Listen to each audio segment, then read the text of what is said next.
Olá pessoal, 24 de fevereiro de 2024.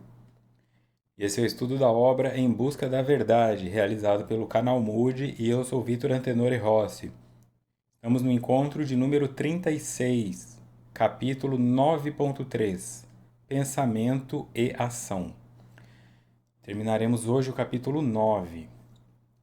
Examinado sob o ponto de vista filosófico, o pensamento é uma atividade psíquica que responde pela ocorrência dos fenômenos cognitivos, independendo da vontade e do sentimento. René Descartes afirmou: Eu sou uma coisa que pensa, dando ao pensamento um significado específico, afirmando que a essência do homem é pensar. Penso, logo existo, né? Cogito ergo sum vem dele. E ela coloca, sob o ponto de vista filosófico, o pensamento é uma atividade psíquica que independe da vontade e dos sentimentos, pela ocorrência dos fenômenos cognitivos. Eu coloquei no Instagram há um tempo, umas 2 semanas talvez, a reflexão sobre esse ponto. E o que as pessoas chamam de pensamentos intrusivos, como se elas não fossem responsáveis por eles.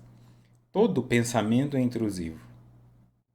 A diferença é que aqueles que nos agradam, nós entendemos como nosso. Os que nos desagradam, nós entendemos como de outrem. Ou é um espírito obsessor, ou é um demônio, ou é um complexo. Não sou eu. Eu jamais poderia estar pensando isso. Por que vem esse pensamento do nada, quero morrer? Vou envenenar aquele cachorro. Que vem esse pensamento intrusivo? Eu não dou conta, eu sou burro, que também alguns são chamados de crenças limitantes. Porque é o que tem em você. O pensamento intrusivo não existe. Ele apenas é ingrato, é persona não grata. Eu não quero você aqui. É uma visita indesejada. Sendo autônomo, como Joana coloca, eu não posso não querer pensar. Por isso, o processo meditativo sugere acalmar os pensamentos. Começa sempre por concentre-se na sua respiração. Isso significa direcione o seu pensamento para a sua respiração, porque ele, com o foco nela, tem menos chance de perder o foco em outras coisas. Depois, agora perceba seu corpo. Tem alguma dor? Tem alguma dificuldade? Então ele vai te colocando, é um treinamento para que você acalme o seu pensamento. Mas a única maneira de extinguir o pensamento é morrendo. Se você não quer pensar, você não gosta de estar vivo. Penso, logo existo. Não dá para existir sem pensamento. Então você pode pôr diazepam, rivotril, IPA, APA, né, cervejas artesanais, você pode pôr maconha, você pode pôr o que você quiser aí dentro para tentar neutralizar o seu pensamento. A única forma de neutralizá-lo 100% é quando você ingerir veneno. Mas por que você vai contra a maior ferramenta que você tem? Nosso pensamento nos diferencia dos outros animais, o nosso pensamento permite que sejamos amanhã completamente diferentes do que fomos ontem. Um leão não vai conseguir ser amanhã diferente do que ele foi ontem. É um processo muito fácil para nós. E a sociedade fica dizendo para controlar os pensamentos: não, acalme-os.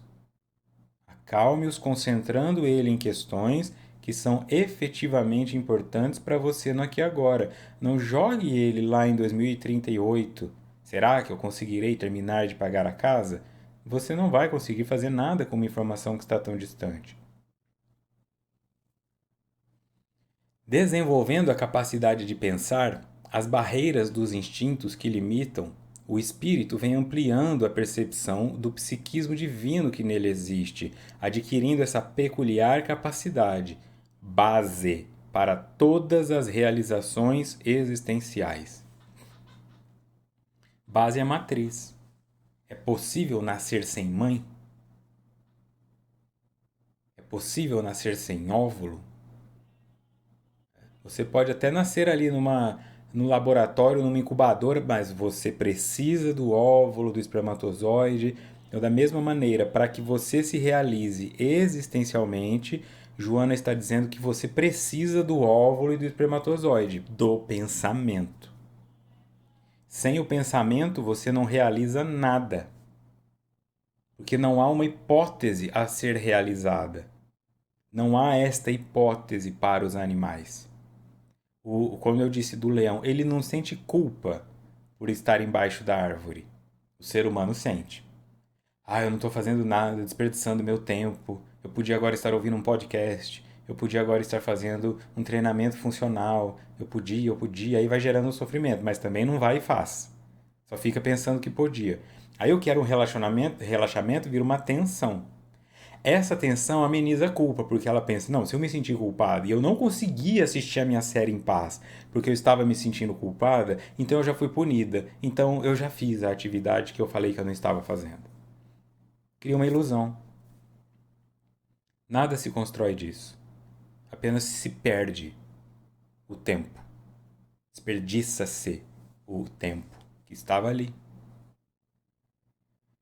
Desenvolvendo a capacidade de pensar, ultrapassando as barreiras dos instintos que limitam. Então, olha, isso seria uma crença irracional, um movimento baseado naquilo que é instintivo. Mas é uma crença irracional para este leão que ele não pode voar? Não, ele não vai voar. Um leão não vai voar. Agora, se ele vem com o pensamento, eu vou me jogar do precipício para ver se eu consigo voar, aí isso seria intrusivo. Porque não vai levar ele a lugar nenhum a não ser a morte. Só que ao mesmo tempo é um desejo de testar uma hipótese. O leão então come e senta embaixo da árvore e ali dorme. Se eu me torno isso, eu estou vivendo de forma reptiliana, instintiva, animalesca.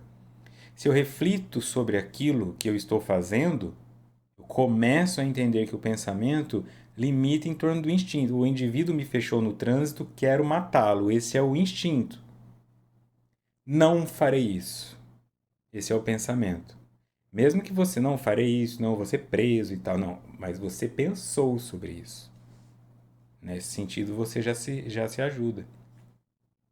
Que é o que as pessoas ficam tentando conversar com seus pets. Desculpa o vai e volta aqui, mas é que as pessoas ficam conversando com seus pets e o cachorro morde o sofá.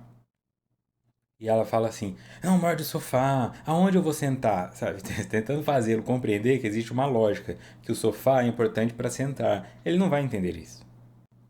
Ele não vai pensar: eu não posso morder esse sofá, senão a minha tutora, mãe, dona, não vai ter onde sentar.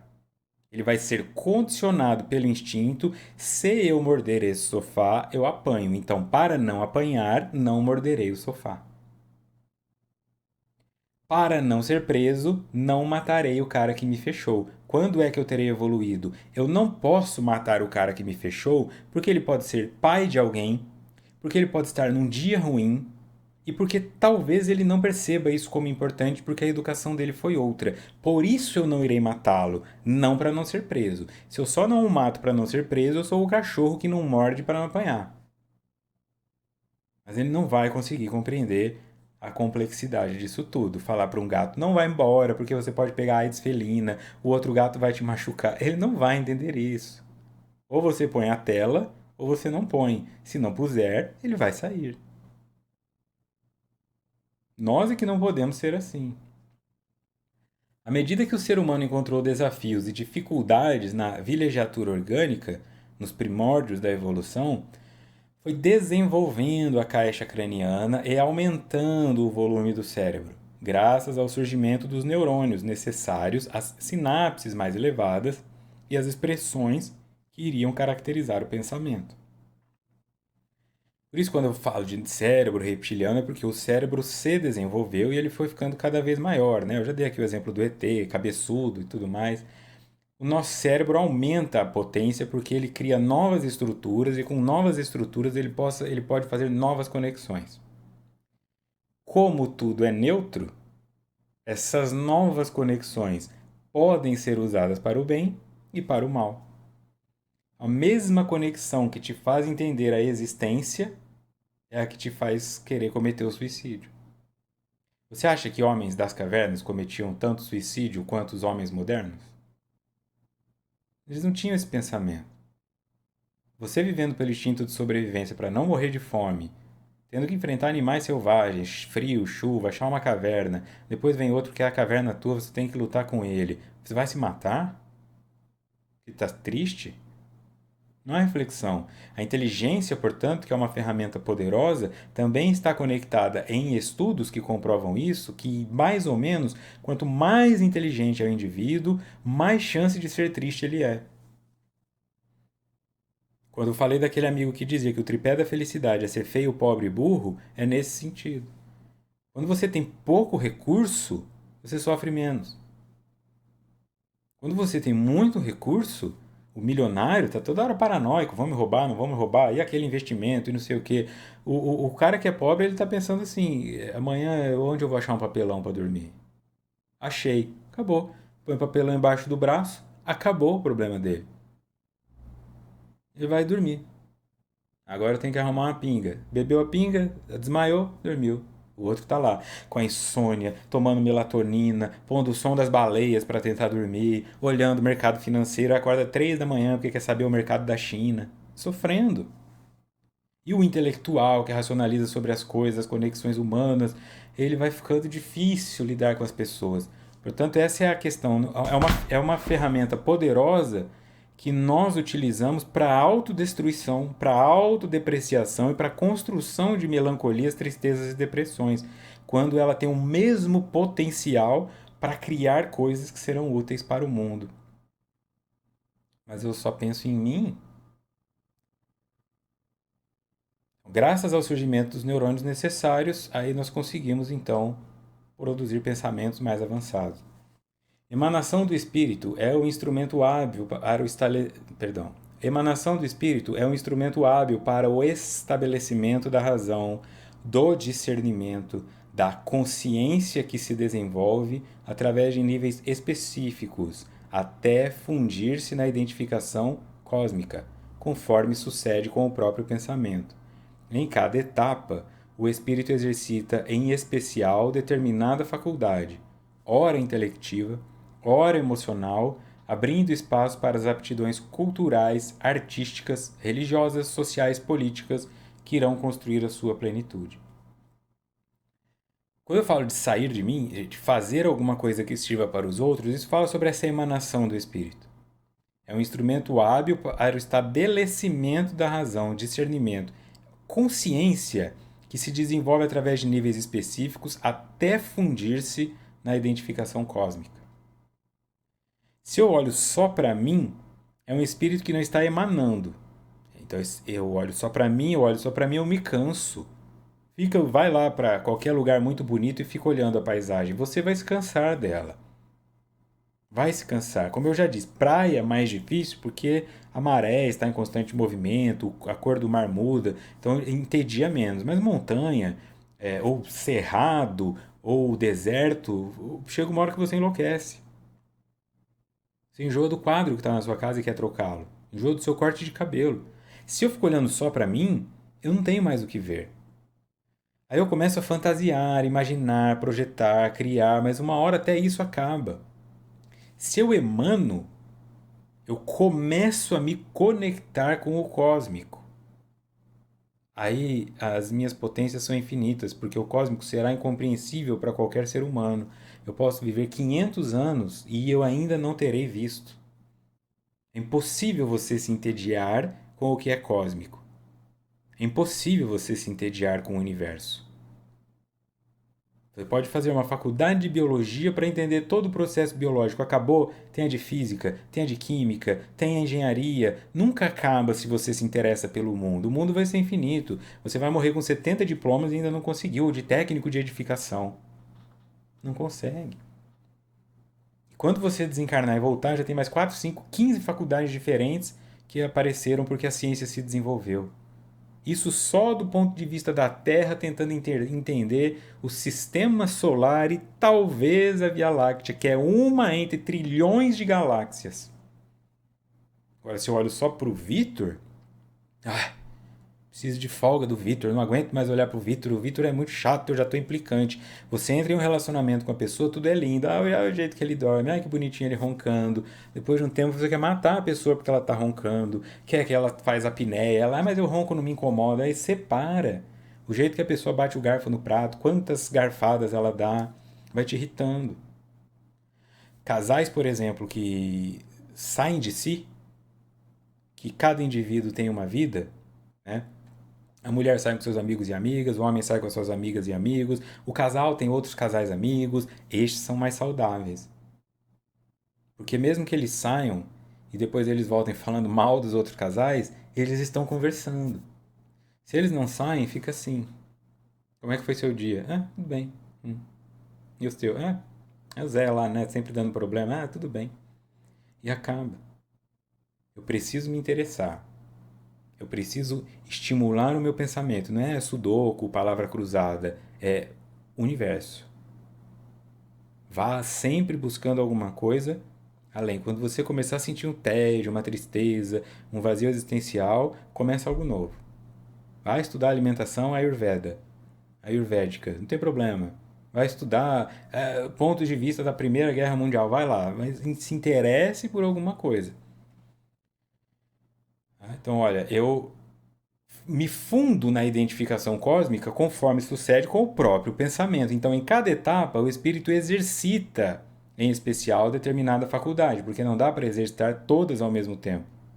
Ora eu estou exercitando o intelecto, ora eu estou emocionalmente exercitado. Eu abro espaço, então, para outras aptidões. Como eu falei no estudo anterior sobre a questão da química, cultural, artística, religiosa.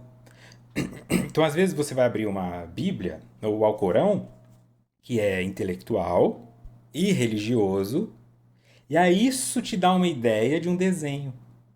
Ou isso te inspira uma poesia. Aí você abre espaço para a construção artística. A arte, o cinema, o teatro, eles são praticamente embasados em sofrimentos humanos. Tristezas, dores, onde o indivíduo está lá sozinho, sem ninguém. Ou você acha que uma pessoa que está lá na rave, no barzinho, no bar mitzvah, ele vai parar para escrever um texto melancólico sobre a saudade da... Não vai. É naquele sábado à noite que ninguém te ligou. É naquela terça-feira que você olha pela janela e vê as luzes acesas e pensa se tem mais alguém tão triste quanto você. É ali. Só que se eu olho para a janela e penso se as pessoas estão tão tristes quanto eu e faço um post no Instagram, ou escrevo um livro, ou começo a compor uma música, então eu fiz o movimento de ir para o cosmo. Se eu começo a olhar para baixo para ver se a minha sacada é autossuficiente para que eu morra na queda, então eu me perdi em mim. Eu achei que eu já enjoei do cosmo. Já vi tudo. Não tem mais nada para eu ver. Posso ir embora. É uma ilusão muito grande. Esse incessante processo de crescimento experimentou, também, vários embates, quando as opções do pensamento se mantiveram nas heranças do primarismo, principalmente na agressividade e na violência, na pulsão do poder e do prazer, nos caprichos infantis mal suportados, dando lugar ao crime, à destruição, ao despautério, à crueldade não diluída no imo. Onde está a crueldade? No imo, aqui dentro. Como ela não foi diluída, ela se solidifica a ponto de me dominar. O mesmo pensamento utilizado para criar é então utilizado para destruir. Caprichos infantis mal suportados. Não tem como, né? Tudo se desenvolve. Alguém faz uma faca para cortar uma árvore e alguém corta um pescoço. É simples. Os experimentos sempre vão acontecer dessa maneira. Tudo que for desenvolvido vai ser desenvolvido para o mal. A pessoa cria um pix, o outro já está inventando um golpe. Dá o benefício por idoso, já tem alguém explorando isso. Nunca acaba. E não vai acabar. Planeta Terra, não fica pensando, em 2005 não vai. Nós não vamos ver isso acontecer. Tá? Não é uma desesperança, é só uma constatação. Pelo gráfico de como isso vem se desenvolvendo, onde isso está e as possibilidades, não vai rolar. Sempre haverá isso. Toda ferramenta apresentada é um mal. Como essa ferramenta não foi apresentada pela humanidade, mas foi um desenvolvimento da humanidade, naturalmente nós também tivemos isso. Alguém que pensou: se eu cavar aqui e plantar a alface, daqui a um tempo eu tenho alface para comer. Isso é o uso do pensamento. Eu não preciso ficar procurando alface e sendo picado por cobra na busca. Aí alguém vem e fala: se eu pegar uma faca, eu vou lá na fazenda do cara e roubo a alface dele. Aí é onde você tem o estabelecimento e o desenvolvimento de ditaduras. Significa eu vou me apropriar do seu trabalho porque eu não quero trabalhar. Como eu tenho inteligência suficiente para manipular pessoas, eu consegui formar um exército ao meu redor. Você não pode andar armado, mas eu ando com segurança armada. Você não pode falar nada sobre mim, senão vai preso. E se eu falar sobre você, não tem juiz que te liberte, nós estamos numa ditadura o tempo inteiro. Todo o Estado é uma ditadura. Nós estamos sob uma ditadura agora. Nós sempre estivemos. Você é obrigado. Você é dono da sua casa? Você é. Se não pagar o IPTU, quem se torna o dono da sua casa? Se não pagar o IPVA, quem se torna o dono do seu carro? Então nada é seu. Isso é ditadura. Você trabalhou para ter. Você paga o combustível. Você troca o pneu. Mas se você não pagar uma taxa baseada no valor dele, o teu carro passa a ser do Estado. Nem a sua herança você pode deixar para os seus filhos sem o Estado ficar com uma parte. E nós simplesmente aceitamos. Porque os indivíduos entenderam o que é mais fácil, eu fazer uma faculdade, tentar me desenvolver ou criar um discurso bom e ser eleito. Eu sendo eleito, eu posso ser analfabeto, eu posso ser gênio, eu posso ser psicopata, não faz diferença. Eu só tenho que ganhar a eleição. Uma vez ganhando a eleição, eu me aproprio do trabalho dos outros. Sem obrigação nenhuma de dar nada em troca. Vai agora lá em algum tribunal e fala assim: eu quero processar minha cidade porque o SUS não está bom. O problema é seu. Não vai acontecer nada. Então você não tem direito de pedir o que te foi prometido num acordo. Isto é ditadura. Quando se fala de ditadura militar, que são os indivíduos entrando na casa, roubando as suas coisas, eu entendo que é outra coisa, mas a ditadura em si são os indivíduos que pensaram: eu tenho inteligência, eu tenho poder, eu peguei o dinheiro de todo mundo, por que agora eu não construo um hospital bom, uma escola boa? E eu, por que não? Porque eu quero isso para mim. É esse o ponto que nós estamos, né? Então, eles estão fazendo os caprichos infantis mal suportados, enchendo banheira com champanhe, melancia e prostituta, enquanto você está aí pagando para fazer a contabilidade. Se ainda declarar o imposto errado, vai preso. Paga a multa. Tudo no ser humano tem origem no pensamento, que logo se transforma em ideia, desenhando as possibilidades de realização, a fim de converter-se em ação.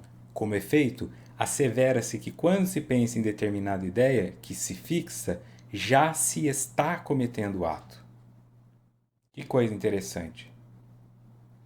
Tudo, segundo ela, no ser humano tem origem no pensamento. Né?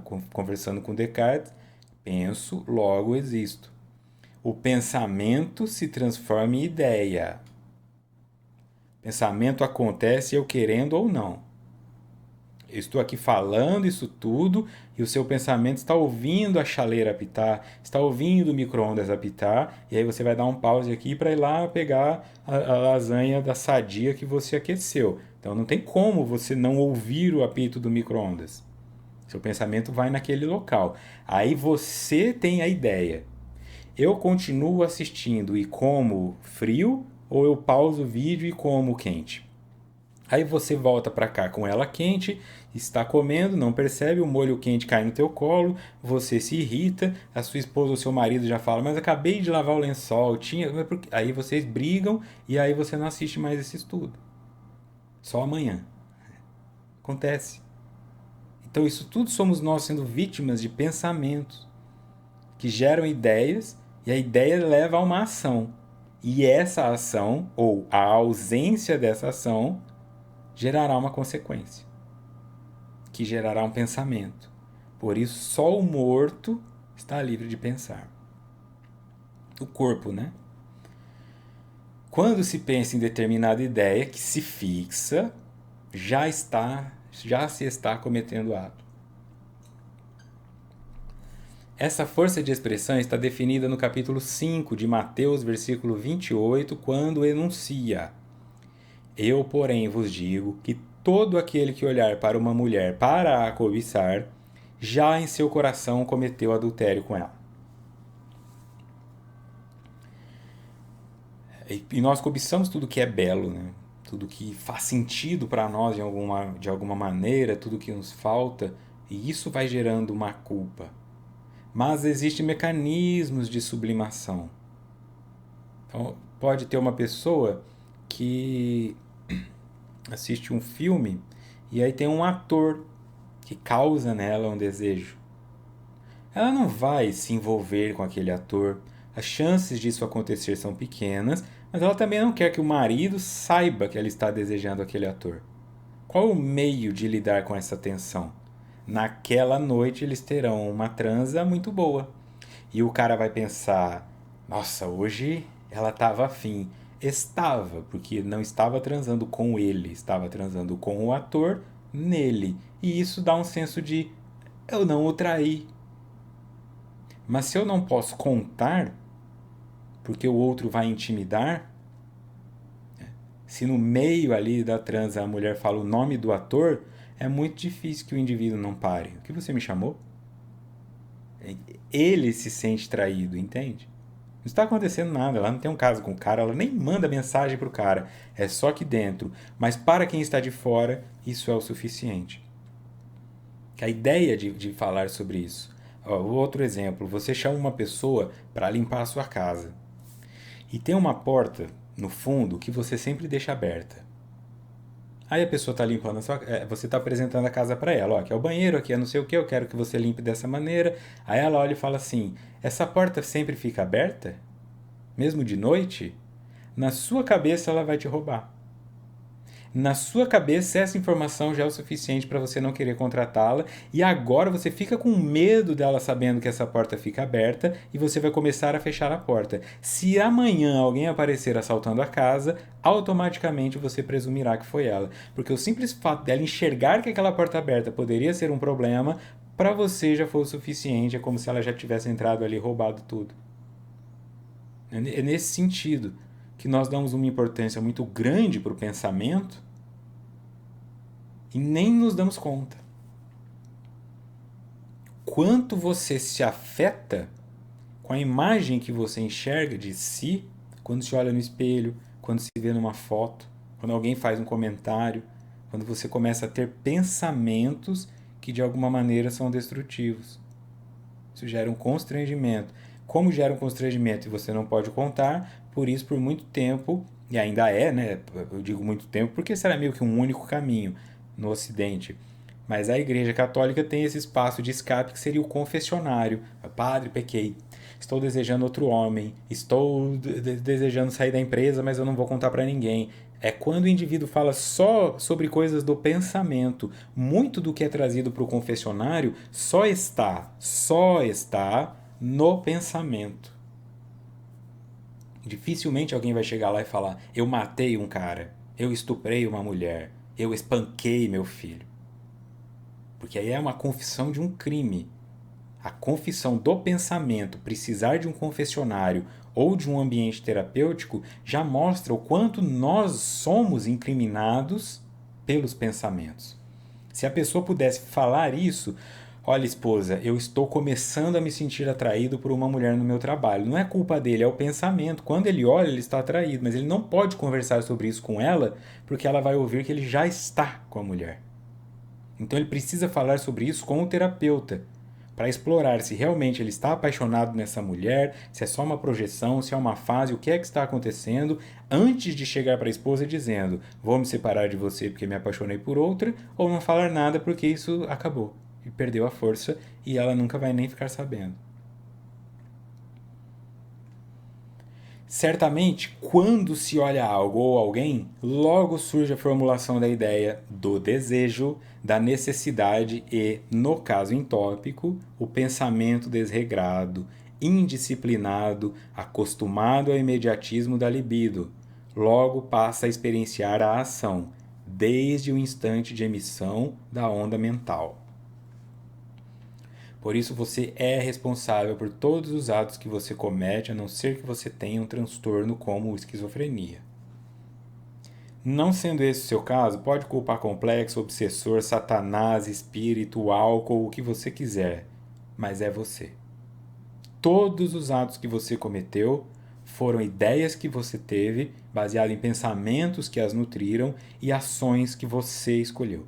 Você escolheu pôr o cigarro na boca, você escolheu experimentar o crack, você escolheu mandar uma mensagem para aquela colega de trabalho mesmo sendo casado, ou dar um sorrisinho para ela, você escolheu. Ah, mas porque eu sou homem, né? A carne é fraca. Você escolheu. Só. Encerra aí. Bate o martelo aí. Isso é ser adulto. Você escolheu. E as consequências, quando eu falo das consequências de eu vou reclamar com o meu vizinho, e aí esse vizinho melindrado vai envenenar meus gatos, quem envenenou meus gatos fui eu. Essa é a questão. Eles não teriam sido envenenados se eu não fosse falar com o meu vizinho de maneira agressiva. Ô idiota, desliga essa música aí, palhaço. Ecoou no cara. Então eu vou matar teus gatos. Que foi uma decisão que ele tomou. Essa é a ideia que ele teve. Como eu vou ferir esse cara? Vou matar os gatos dele. Há uma cadeia de ações que surgem de pensamentos, de ideias, e aí a sociedade toda, quando você vê, tem alguém falando, vamos soltar uma bomba atômica em Hiroshima? Vamos. Porque Hiroshima é uma cidade.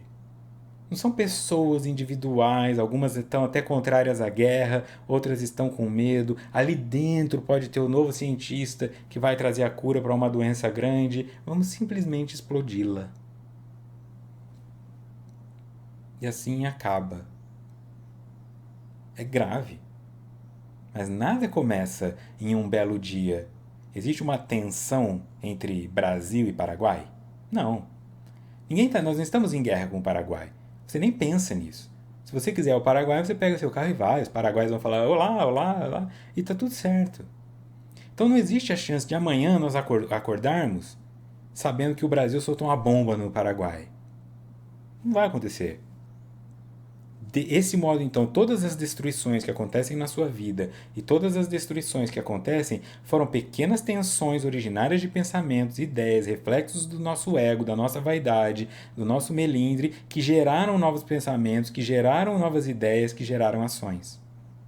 E a partir do momento que você aperta o botão vermelho, não dá para desapertá-lo.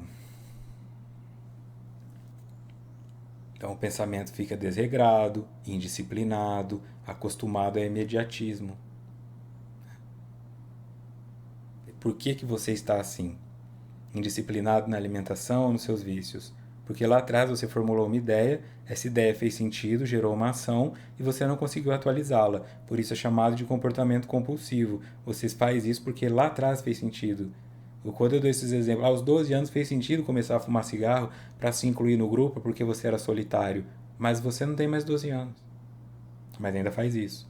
Aos 8 anos fez sentido comer doce escondido porque sua vida era difícil e só quando você comia doce você se sentia bem. Mas você não tem mais 8 anos.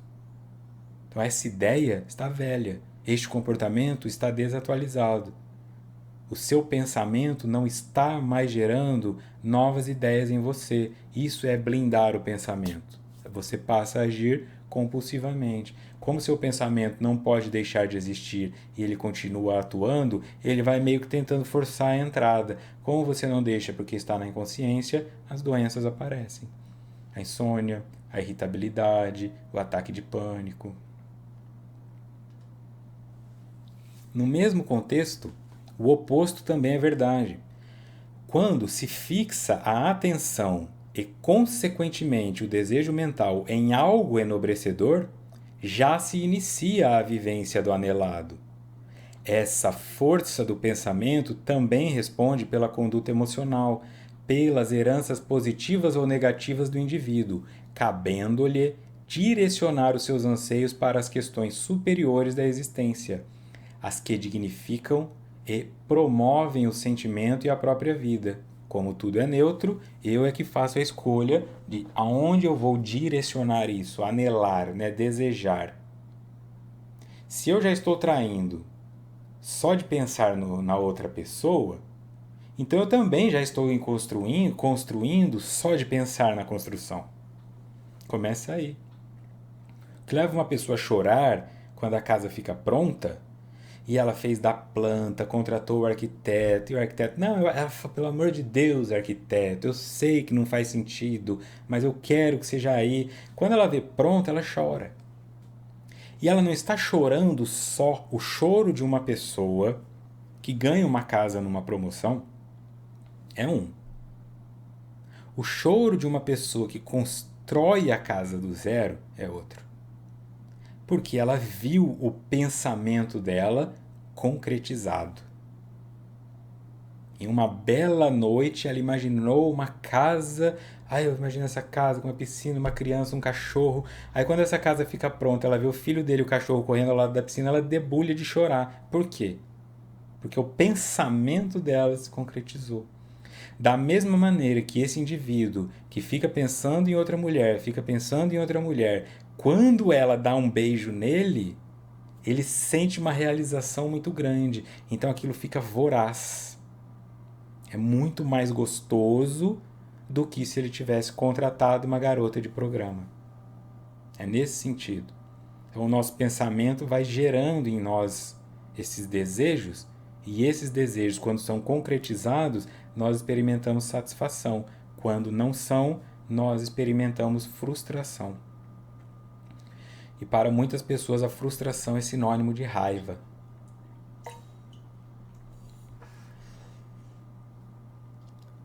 Ok? Então, se eu focar a minha atenção em algo enobrecedor, eu já começo a vivenciar essa nobreza. Essa força do pensamento também responde pela conduta emocional, pelas heranças positivas ou negativas do indivíduo. Então, cabe ao indivíduo assumir a responsabilidade e direcionar os seus anseios para as questões superiores da existência. Quais são essas? As que dignificam e promovem o sentimento e a própria vida. Comer mal promove vida ou promove morte? Fumar promove vida ou promove morte? Isolar-se das pessoas promove vida ou promove morte? Isso é dignificar. Você leva dignidade para as pessoas, auxiliando elas com aquilo que elas não sabem, ou você faz com que elas se sintam humilhadas? Ei, mas tinha que ser pobre mesmo, uma burra dessa. Por isso que tá gorda desse jeito. Isso dignifica alguém? Não dignifica. Então, isso é um pensamento conectado a comportamentos que estragam o dia de uma pessoa.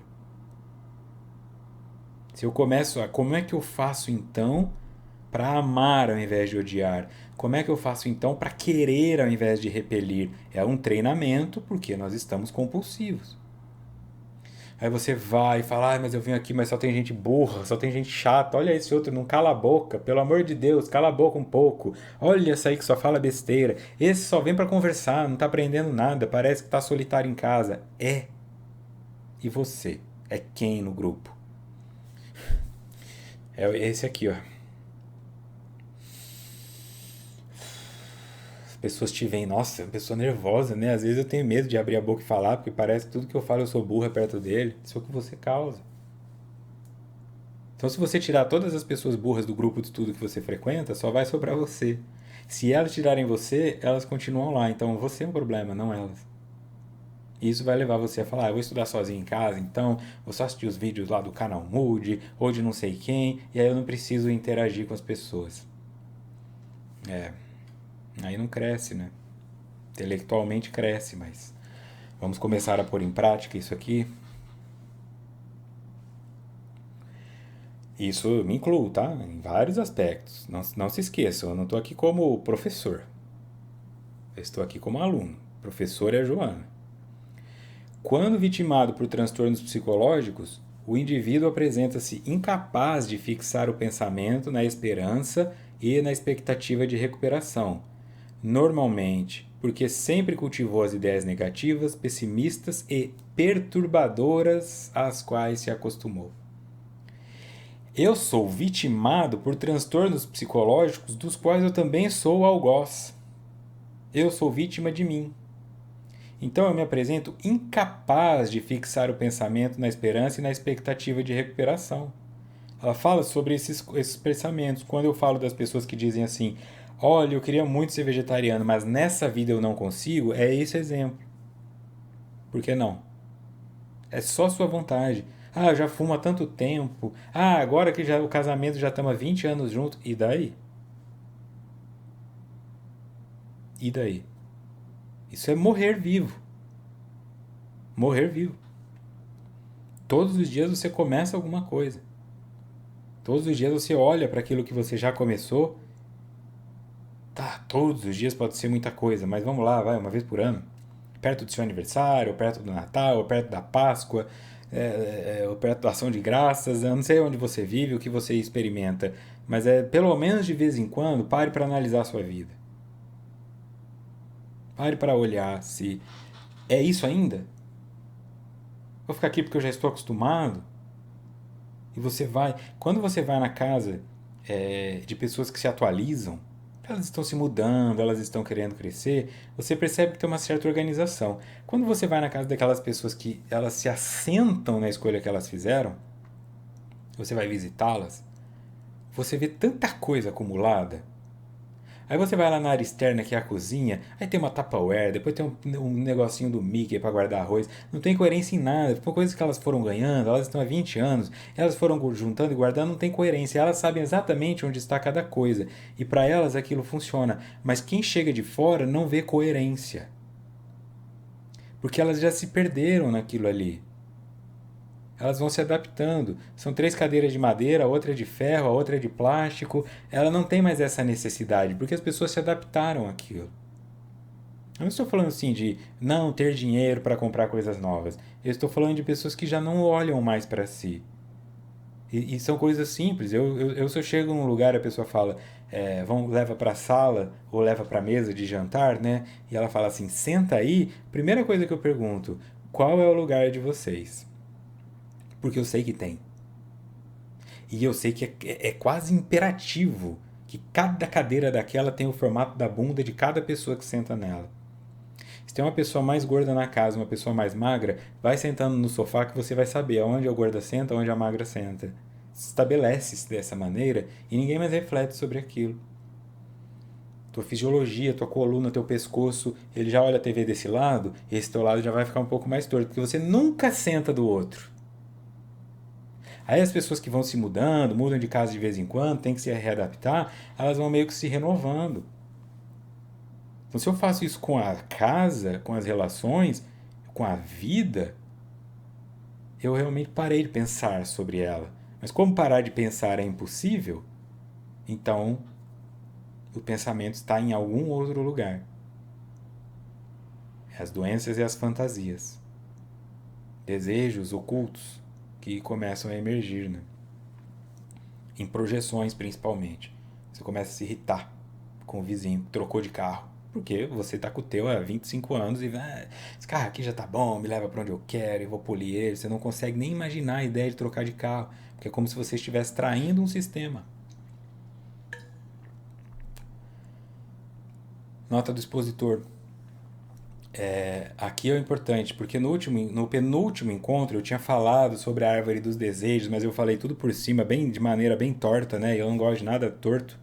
Então eu trouxe agora aquela parábola que eu falei, uma parábola indiana, que fala sobre a árvore dos desejos, que também conversa muito com o que estamos trabalhando aqui hoje. No conceito indiano de paraíso, existem árvores dos desejos. Você simplesmente senta debaixo delas, deseja qualquer coisa e imediatamente seu desejo é realizado. Não há intervalo entre o desejo e sua realização. Uma vez um homem estava viajando e acidentalmente entrou no paraíso. O homem estava cansado e pegou no sono sob a árvore dos desejos. Quando despertou, estava com muita fome, então disse: Estou com tanta fome, desejaria poder conseguir alguma comida de algum lugar. Imediatamente apareceu comida vinda do nada. Simplesmente uma deliciosa comida flutuando no ar.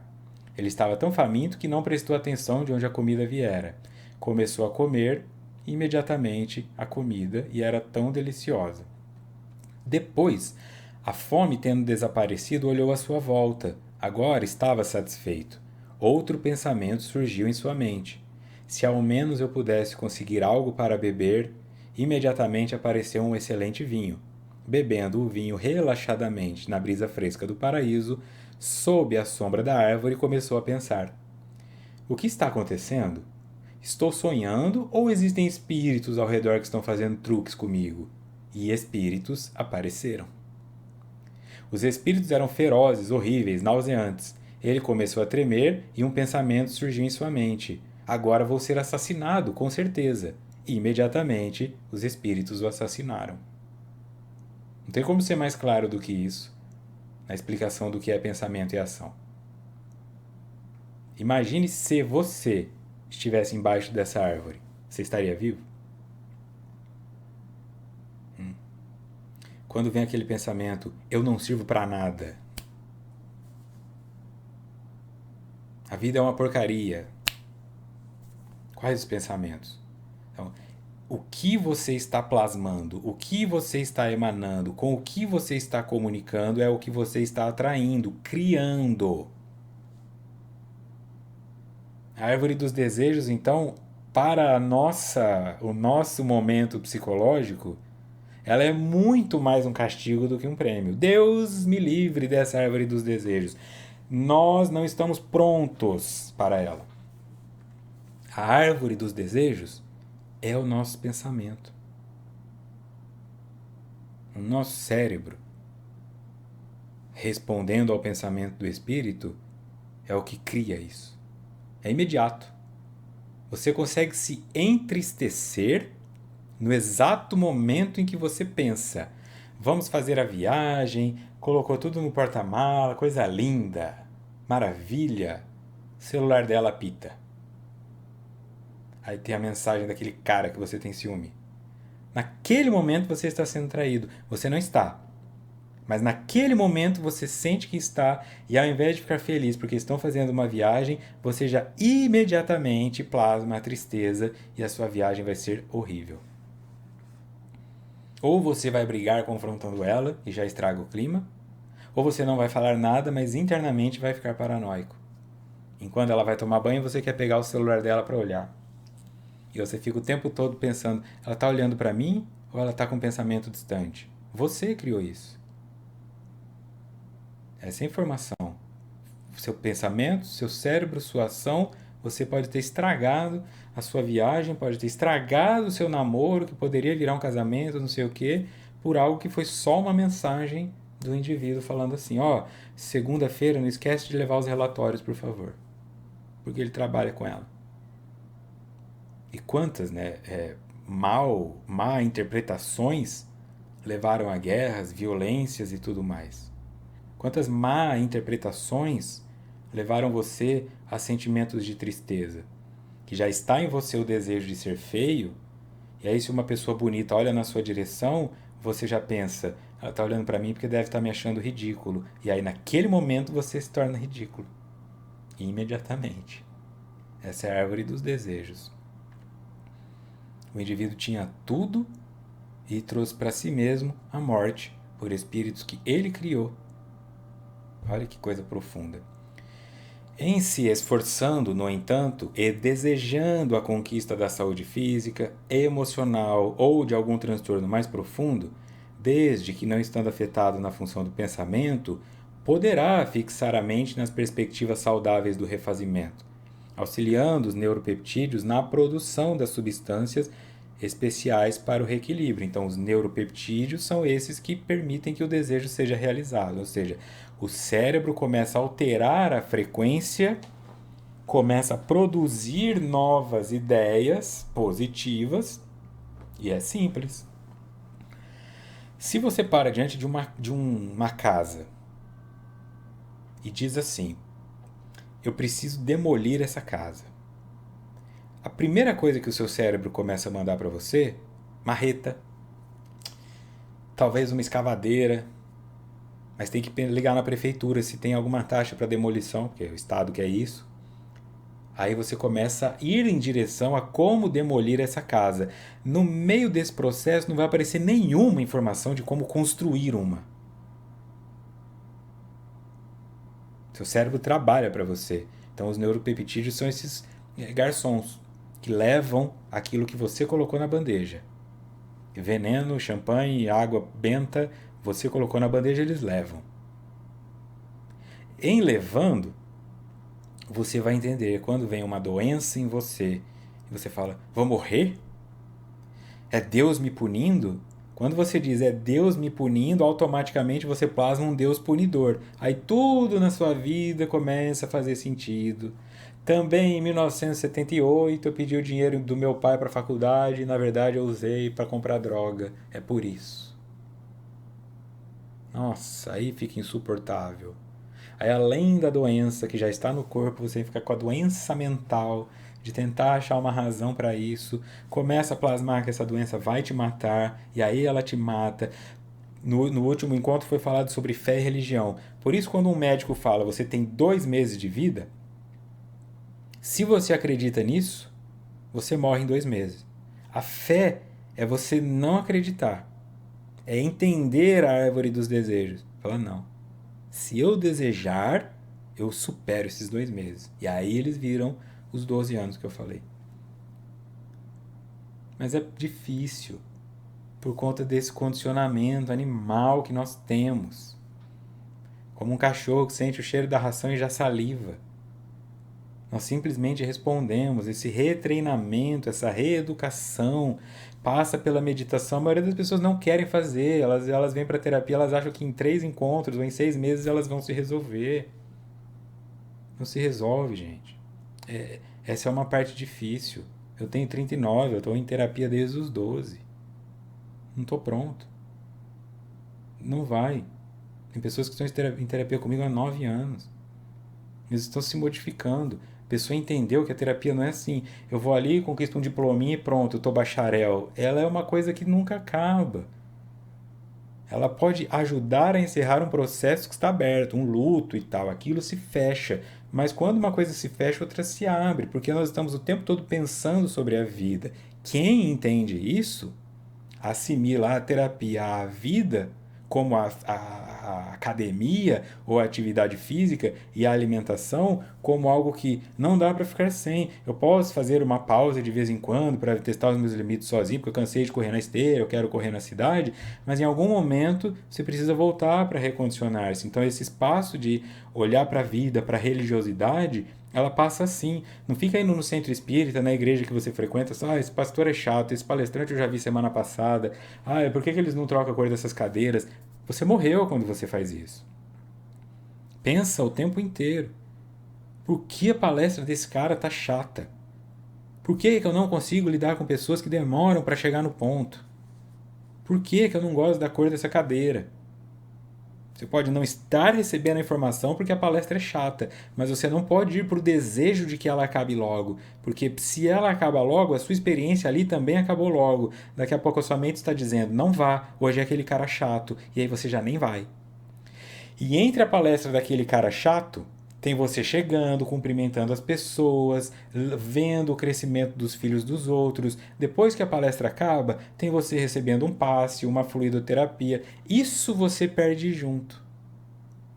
E aos poucos a sua vida vai diminuindo, atrofiando. Porque você só quer o que é o tempo todo bom e não compreende que até nas escolhas que são desprazerosas em algum ponto, tem coisas boas na periferia delas. Por motivos óbvios, somente o ser humano pensa.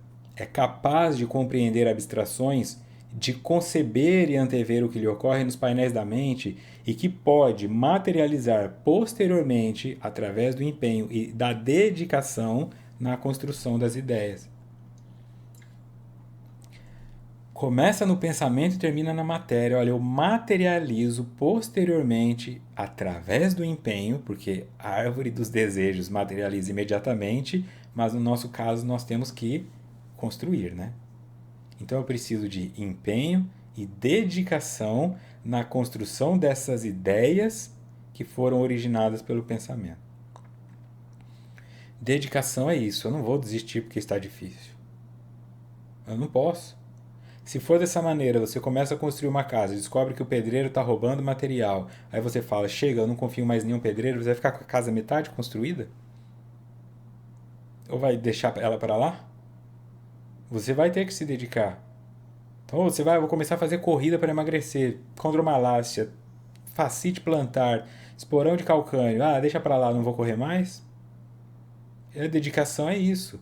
Dedicação não é só conseguir ter a força de sair para fazer.